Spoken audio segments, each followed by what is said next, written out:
Welcome to the Slop Farm. Enjoy the video. In this video, I will explain how to use Apple CarPlay on your Genesis G70. First, connect your iPhone to the G70's USB data port, typically found in the center console.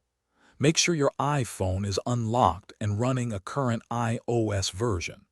This wired connection is usually the most straightforward way to initiate CarPlay for the first time.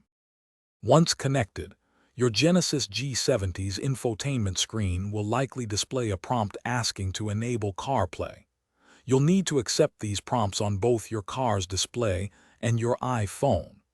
After a quick setup, the CarPlay home screen should appear, giving you access to essential apps like navigation, music, and messages directly on your vehicle's screen.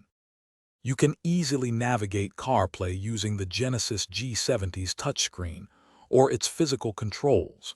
For hands-free convenience, activate Siri by pressing and holding the voice command button on your steering wheel, then speak your commands.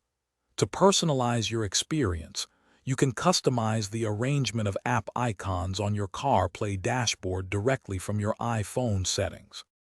If you encounter issues with CarPlay connecting, first try using a different, high-quality USB cable, as some cables may only support charging. Restarting both your iPhone and the Genesis G70 infotainment system can often resolve connection problems.